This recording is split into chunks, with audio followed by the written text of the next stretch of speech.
Ang cover story ng Amerikano para mailagay po ang base militar dito sa Pilipinas ay marami pa namang magagandang layunin yung base militar ng Amerikano.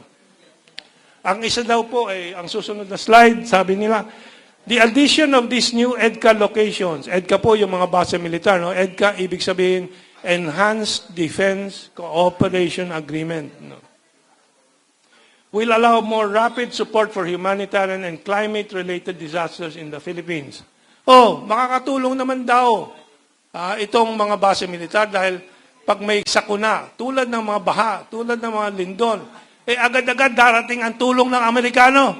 Kadadaan lang natin sa isang napakatinding baha. Nasaan ang tulong ng Amerikano? Wala. Pero lalabas po ng Inquirer, Philippine Star, mga pahayagan na yan in a few days. American Ambassador mag-aanunsyo ng kung anong relief goods na dadalhin. Atrasado kung darating man.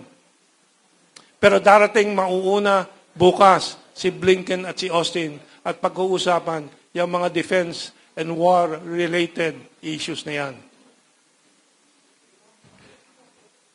Sabi nga ng isang speaker natin mamaya sa kanyang blog, si E.B. Hugalbot, siya ay Cebuano. Humanitarian efforts at disaster resilience and response efforts ng mga Amerikano out of EDCA during Typhoon Karina? Di ba yun ang main mission and purpose ng expanded EDCA sites daw? Wala pa rin. Wala. Samantalang yung sinasabi nilang kalaban po ng China, mga api sa Pilipinas, kalaban ng Pilipinas ay China. Susunod na relief. Agad-agad po, hindi pa po tumining ang ulan. Andyan na po si Ambassador Huang Xilian ng Chinese Embassy.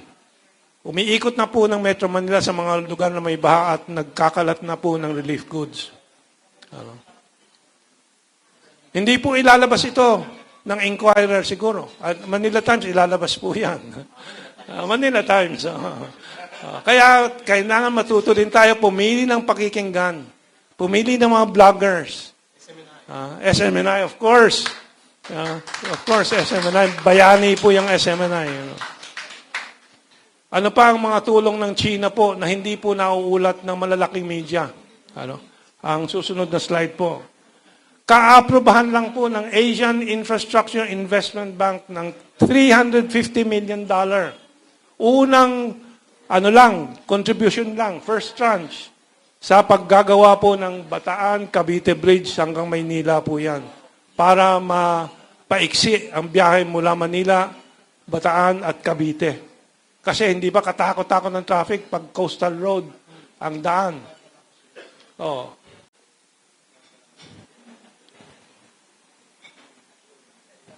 So, yan po, ano pang mga ibang tulong ng China? Baka may mga taga Makati rito, meron ba? Makati.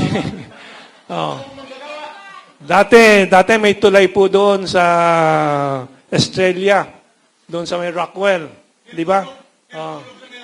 Ngayon, yung puyat yun, pero yung tulay po, na dati, sa baba, makikita nyo yan po. Kayang karag-karag na tulay po. Ngayon, ang bagong tulay po doon sa Australia Pantelion Bridge na tawag, ay sementado na, napakaganda. Si Duterte at si Ambassador Huang Xilian ang nag-inaugurate po. Yan po ay isa sa dose-dose ng mga proyekto. Alam po ninyo, may mga lugar ba dito sa Metro Manila, may mga taga-lugar ba ng Metro Manila dito na nawawalan ng tubig? Kasi marami pang lugar na nawawalan ng tubig dito, servisyo ng tubig. Ang China po may donasyon na tinatawag na Kaliwa Dam. Kaliwa Dam na magbibigay po ng 600 million liters per day kada araw at dagdag na 600 milyong litro ng tubig inumin para sa Metro Manila. Ito pong susunod, sa Davao, may bagong tulay na ginagawa. Sir, next slide, yan po. 3.126 billion pesos Bukana Bridge in Davao. Sinong taga Davao dito? Yeah.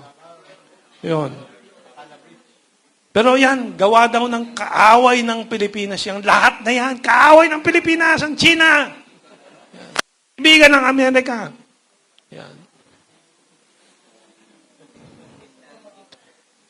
Maalala niyo, nung nagka-COVID-19, nagkakandara pa po si Presidente Duterte maghanap ng baksin para doon sa bakuna ng ating mga kapwa Pilipino.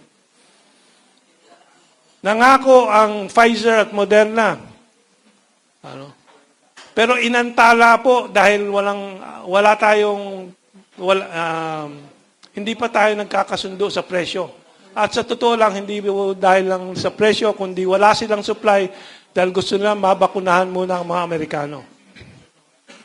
Sino ang nagdonasyon po ng bakuna kaagad? Dumating Pebrero po, ang China. Ito po ang susunod na slide. Ang tumanggap po sa China, ang ating ambassador, si the late Chito Santa Romana. Kaibigan ko po yan, kasabay ko po sa De La Salle University po yan, kaya po I wanted to remember him. But umabot po ng 5 milyong doses ng bakuna po ang dumating na donasyon ng China. Liban po doon sa mga 80 milyon na dosage na nabili po ng Pilipinas mula sa China na at global public goods prices, yung napakamurang presyo. Cost, no? So, ito po, Chito Santa Romana, nag-post po siya, selected photos taken at the ceremony held in Beijing, December 12, 2021, to officially accept the delivery of additional 2 million doses of Sinovac COVID-19 vaccines donated by China. Thank you very much, Ambassador Chito Santa Romana. So, yan daw ang kalaban po ng Pilipinas, ang China. Noong 2019, bago magka-COVID, ang dagsa po ng Chinese tourists sa Pilipinas ay katakot-takot po. Ang ginastos po nila, 2.3 billion US dollars. Halos 110 bilyong piso ang ginastos nila. Nawala po yan ngayon. Umabot po ng, do I recall correctly, 2 million. Almost 2 million, 1.8 million na turista noong 2019. Ngayon po, mga 300,000 lang po ang turistang Chino ang dumating. Gaano karaming mga vendors po sa mga beaches ng Boracay ang nawalan ng benta. Mga tourist spots po natin nawalan ng benta. Maraming nadagdagan na Pilipinong nagutom dahil yan ay hinarangan po nila yung mga turistang Chino.